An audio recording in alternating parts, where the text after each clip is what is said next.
हर हर महादेव दोस्तों, महाकाल भक्ति ज्ञान चैनल में आप सबका एक बार फिर से हार्दिक स्वागत है। दोस्तों, आज मैं आप सभी को इस वीडियो में ज्येष्ठ कृष्ण एकादशी अर्थात की अपरा एकादशी की व्रत कथा सुनाऊंगी।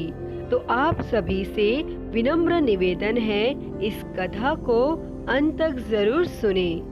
एक समय धर्मराज युधिष्ठिर भगवान श्री कृष्ण से कहने लगे कि हे भगवान, ज्येष्ठ कृष्ण एकादशी का क्या नाम है तथा उसका महात्म्य क्या है, सो कृपा कर कहिए।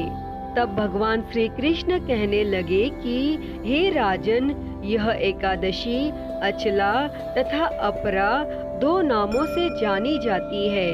पुराणों के अनुसार ज्येष्ठ कृष्ण पक्ष की एकादशी अपरा एकादशी है, क्योंकि यह अपार धन देने वाली है और जो मनुष्य इस व्रत को करते हैं वे संसार में प्रसिद्ध हो जाते हैं। और इस दिन भगवान त्रिविक्रम की पूजा की जाती है।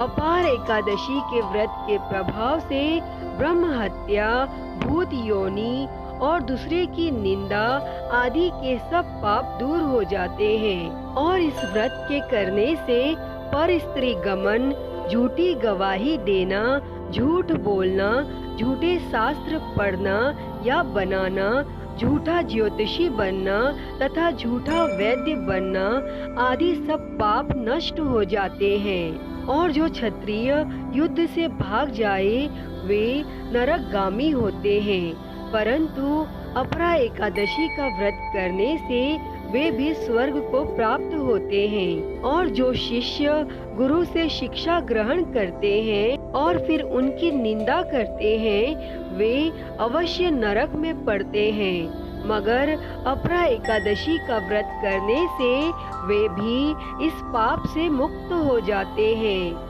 तथा जो फल तीनों पुष्कर में कार्तिक पूर्णिमा को स्नान करने से या गंगा तट पर पितरों को पिंडदान करने से प्राप्त होता है, वही अपरा एकादशी का व्रत करने से प्राप्त होता है। मकर के सूर्य में प्रयागराज के स्नान से, शिवरात्रि का व्रत करने से, सिंह राशि के बृहस्पति में गोमती नदी के स्नान से, कुंभ में केदारनाथ के दर्शन या बद्रीनाथ के दर्शन और सूर्य ग्रहण में कुरुक्षेत्र के स्नान से, स्वर्ण दान करने से अथवा अर्ध प्रसूता गौदान से जो फल मिलता है वही फल अपरा एकादशी के व्रत से मिलता है। और यह व्रत पाप रूपी वृक्ष को काटने के लिए कुल्हाड़ी है, पाप रूपी ईंधन को जलाने के लिए अग्नि, पाप रूपी अंधकार को मिटाने के लिए सूर्य के समान, मृगों को मारने के लिए सिंह के समान है।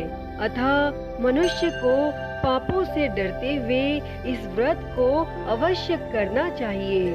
अपरा एकादशी का व्रत तथा भगवान का पूजन करने से मनुष्य सब पापों से छूटकर विष्णु लोक को जाता है। इस व्रत की प्रचलित कथा के अनुसार प्राचीन काल में महिध्वज नामक एक धर्मात्मा राजा था। उसका छोटा भाई वज्रध्वज बड़ा ही क्रूर, अधर्मी तथा अन्यायी था। वह अपने बड़े भाई से द्वेष रखता था और उस पापी ने एक दिन रात्रि में अपने बड़े भाई की हत्या करके उसकी देह को एक जंगली पीपल के नीचे गाड़ दिया। और इस अकाल मृत्यु से वह राजा प्रेत आत्मा के रूप में उसी पीपल पर रहने लगा और अनेक उत्पात करने लगा। फिर एक दिन अचानक धौम्य नामक ऋषि उधर से गुजरे और उन्होंने उस प्रेत को देखा और तपोबल से उसके अतीत को जान लिया। फिर अपने तपोबल से ही उस प्रेत के उत्पात का कारण समझा। तब ऋषि ने प्रसन्न होकर उस प्रेत को पीपल के पेड़ से उतारा तथा परलोक विद्या का उपदेश दिया।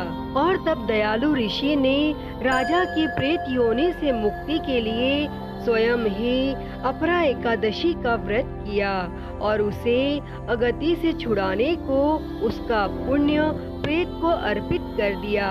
फिर इस पुण्य के प्रभाव से राजा की प्रेत योनि से मुक्ति हो गई। तब वह राजा ऋषि को धन्यवाद देता हुआ दिव्य देह धारण कर पुष्पक विमान में बैठकर स्वर्ग को चला गया।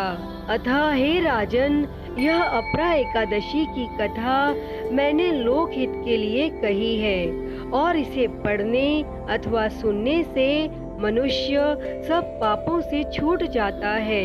हे भगवन, इस कथा को कहते, सुनते और हुंकारा भरते पर सदैव अपनी कृपा बनाए रखना।